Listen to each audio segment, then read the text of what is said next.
Hi, it's Dave T here, and in my pre-show video I asked if people wanted me to look at anything in particular, and Car or Venture, I hope I'm pronouncing that right, asked me to look at some transverse bed caravans. Now they had a 1700 kilo weight limit and were specifically looking at three models from Bailey: the Alicante Grande Deluxe Sintra, the Pegasus Black Bologna, and the Unicorn Deluxe Vigo, as well as the Coachman VIP 575.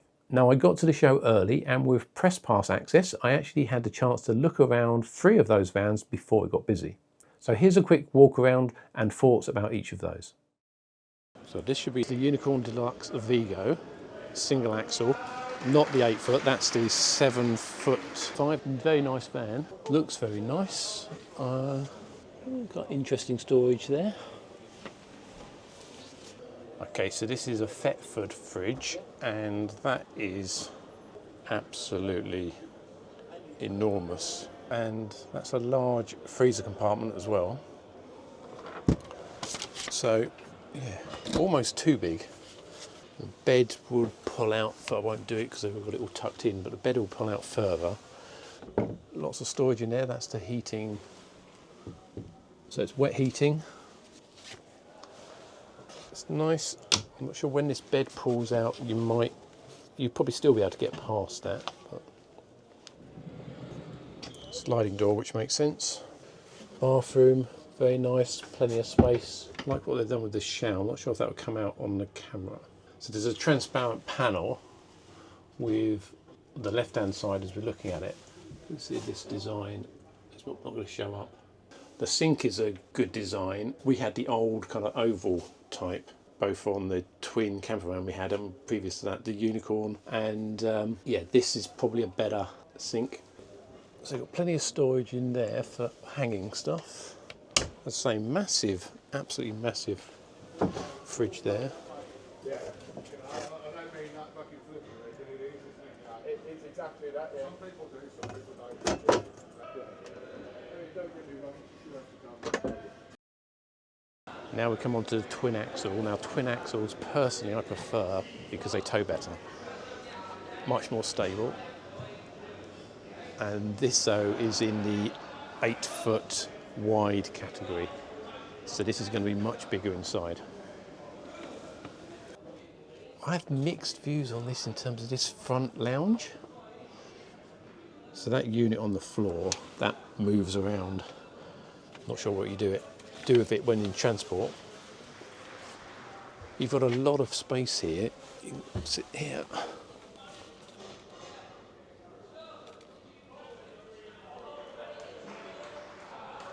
So with the 8 foot van, the difference is drastic in terms of space.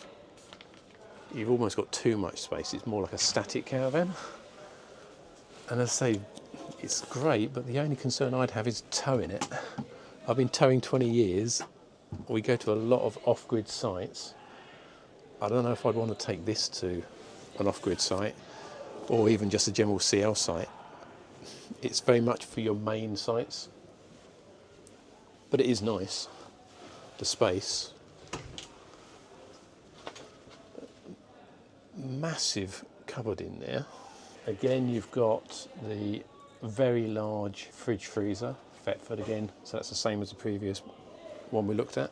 And the bathroom, so again, because of the width they've got, again you've got a sliding door, which is fine. You've got a cupboard here, so the toilet is then, not in a bad way, tucked away around the corner there. Little cupboard above the toilet, plenty of space. Again, has a flush tank as opposed to running from the main water system, which is fine. Large walk-in shower, plenty of space in there.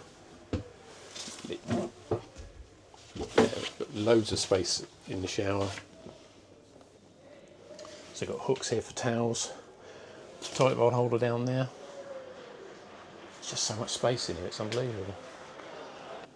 Lots more cupboard space. Yeah, so once again, this is the Pegasus Black Edition Bologna. Pronounce that right. Very well appointed. So I've been reliably informed there are no Bailey Sintras here today.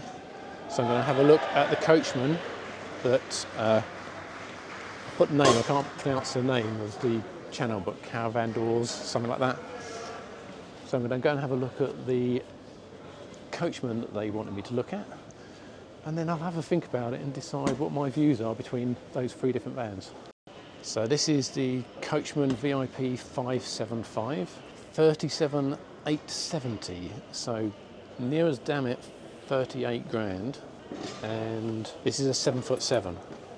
Standard kind of front end, which is fine. Style wise, I'd have said it's slightly more dated, nothing wrong with that. I do like that kind of cast iron type grille, nice touch. That is an enormous sink. More traditional fridge. So the advantage of this one is going to be it's wider rather than a tall narrow one, so sometimes that means you can get stuff in which you otherwise wouldn't fit, but it's also low down, so you're going to have to kneel down to get to it. So if kneeling is not your thing when you get to a certain age, then the two bays we've looked at least are going to have it in terms of fridge, because you're not going to have to kneel down to get into there. It's a 7'7", which is going to be more practical in terms of going to smaller sites, going down narrow country lanes, stuff like that. I know the 8 foot, it's only like another, can't do my maths, 5 inches, but it's 5 inches of the size of a road. Wet heating, same as the others, so it's very similar from that point of view. Nice shower.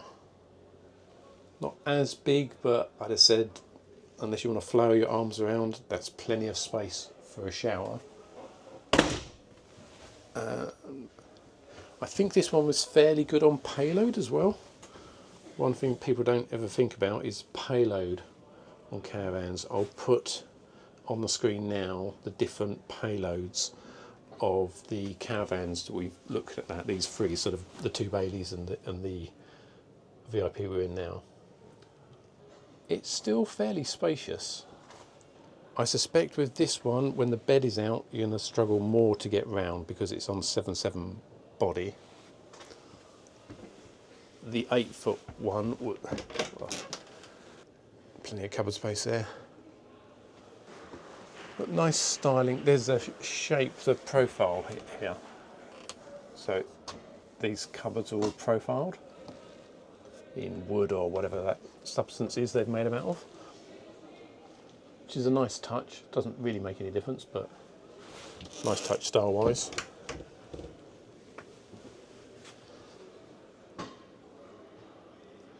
So I'm going to get my wife and friends to have a look when they come into the show at these, get their notes on these as to which ones they like out of these three, and then we'll report back later.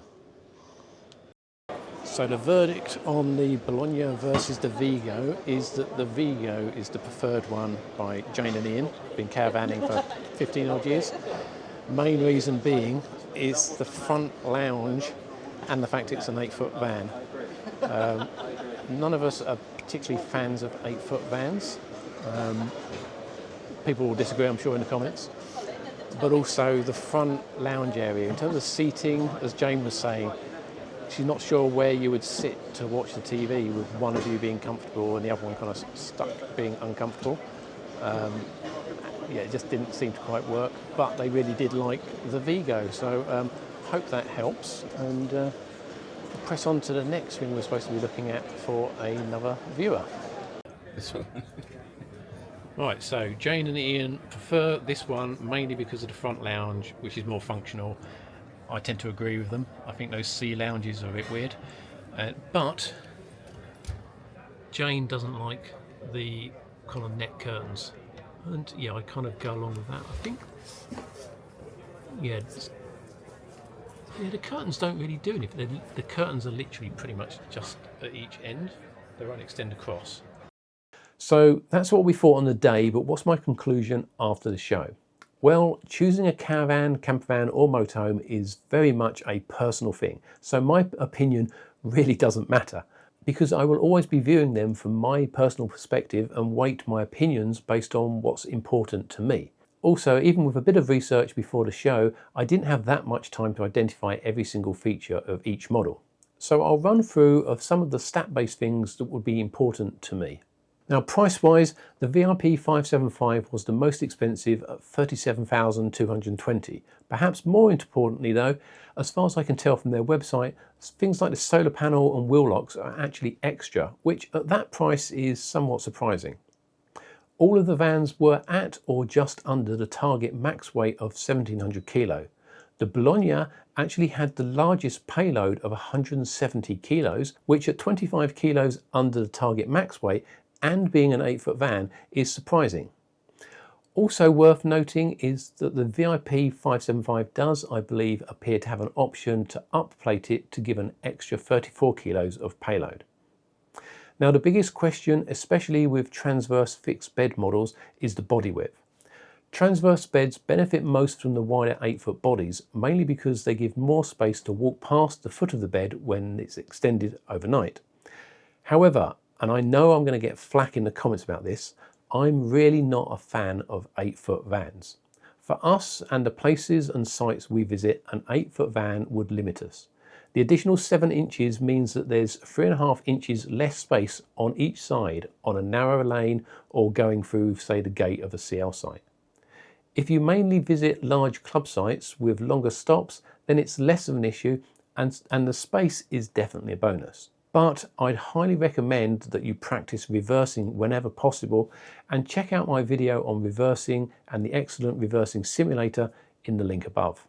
Now, in terms of the front lounge of the Bologna was another thing which put off myself and my friends. They weren't really sure about how 2 people would sit comfortably and kind of watch TV in the evening and so on, which is another hint about choosing vans. You almost need to role play your intended use to see how it will work in reality, which is another great reason for going to a place like the show where you can sit in each one, do that kind of role play, work out what you like and don't like, and then look at the other vans in quick succession to get a decent comparison. So my conclusion, well, of these 3 vans, based on my limited look at them, I would probably go for the Vigo. But if you've looked at these vans and noticed other features that you like or dislike, please do comment, as it could help others with their decisions.